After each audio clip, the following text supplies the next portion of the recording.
Professor, eu conheci alguns fundos com estruturas diferentes e muito interessantes. Como se chamam mesmo esses fundos que fogem um pouquinho lá do 555?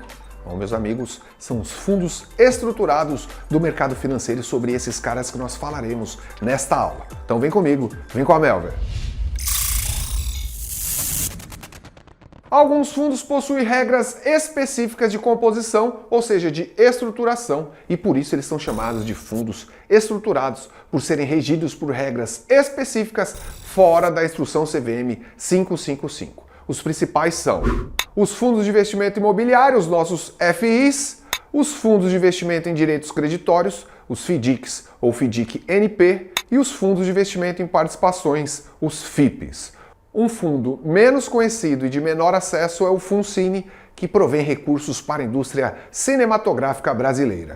E antes de começarmos a detalhar cada um deles, é importante você lembrar que os fundos estruturados têm a sua participação crescente nos últimos anos no mercado financeiro brasileiro. Isso porque eles proporcionam interessantes opções de investimento e a maioria pode ser negociada em bolsa. Então fique atento para explicá-los ou recomendá-los aos seus clientes. Vamos com o primeiro e um dos que acabou por se tornar o queridinho dos brasileiros que entram no mundo da renda variável, os fundos de investimento imobiliário.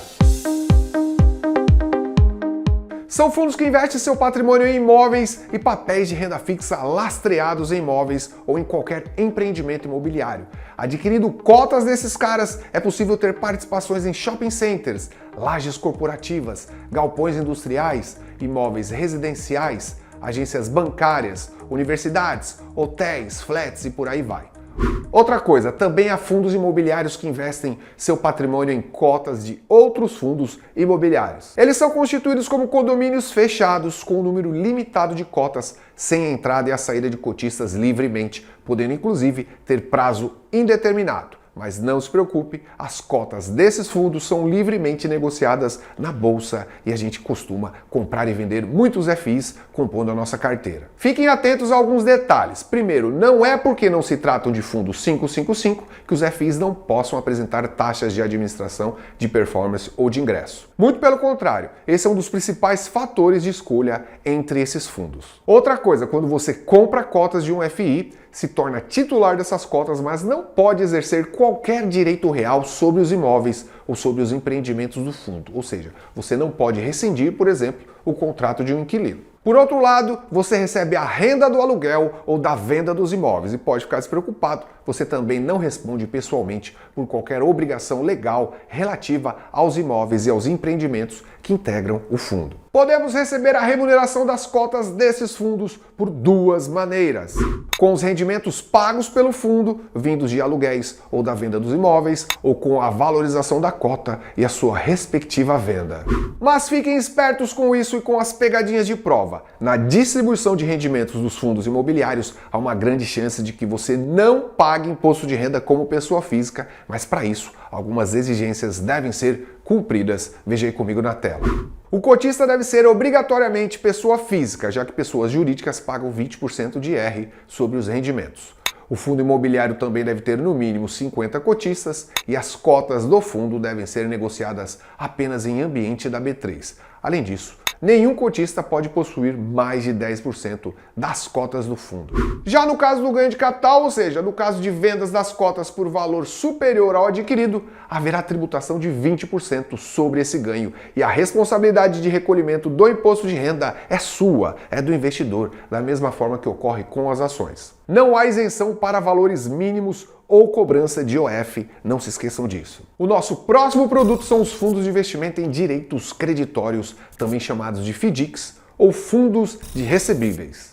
E para entender esse produto, precisamos saber primeiro o que são os famosos direitos creditórios. Direitos creditórios são títulos que representam um crédito, e esse crédito deve vir de operações realizadas nos segmentos financeiro, comercial, industrial, imobiliário, de hipotecas, de arrendamento mercantil e de prestação de serviços. Portanto, um FDIC é uma comunhão de recursos que destina sua maior parcela de patrimônio líquido para aplicação em direitos creditórios. São destinados exclusivamente a investidores qualificados e profissionais. Não se esqueçam desse detalhe. E olha outro detalhe importante, um FDIC deve ter pelo menos, olha só, pelo menos 50% dos seus recursos aplicados em direitos creditórios. Também há fundos de investimento em cotas de fundos de investimento em direitos creditórios, os FIC-FDICs. Esse tipo de fundo deve destinar no mínimo 95% do seu patrimônio líquido para aplicação em cotas de FDIC. De qualquer modo, FDICs ou FIC-FDICs são estruturados por bancos de investimento que captam recursos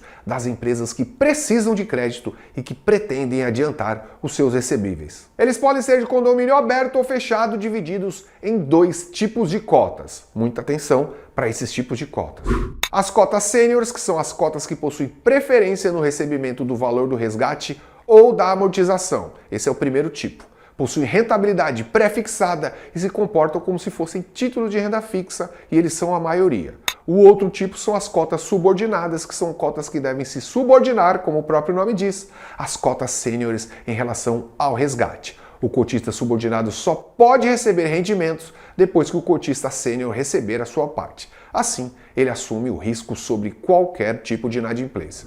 Temos também os FDICs NPs, que são os FDICs não padronizados. Esses fundos permitem a aquisição em qualquer percentual de direitos creditórios vencidos e não pagos de empresas em processo de recuperação judicial ou extrajudicial, que resultem de ações judiciais em curso ou que constituam seu objeto de litígio, de existência futura e montante desconhecido. Para matarmos os FDICs, não podemos esquecer da sua tributação. Ela obedece à tabela regressiva de imposto de renda, além da tributação de IOF em caso de resgate inferior a 30 dias. Então, imposto de renda e IOF. Nosso último fundo estruturado são os fundos de investimento em participações, os chamados FIPs. Eles são constituídos apenas sob a forma de condomínio fechado, com seus recursos destinados à aquisição de ações, debêntures, bônus de subscrição e outros títulos e valores mobiliários conversíveis ou permutáveis em ações de emissão de companhias abertas ou fechadas. Os FIPs participam do processo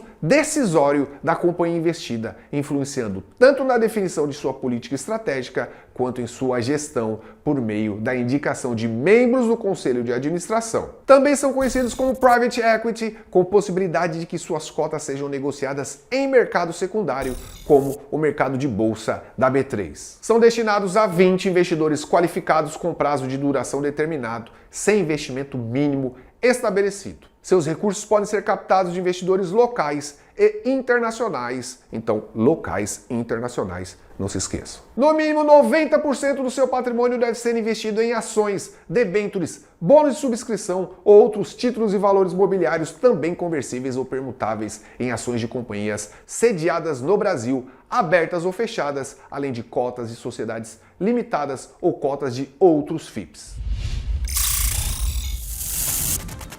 Boa aula sobre fundos estruturados, meu povo do mercado financeiro. Não confundam os termos e continue consumindo o conteúdo da nossa plataforma. Venham comigo na próxima aula. Venham com a Melver.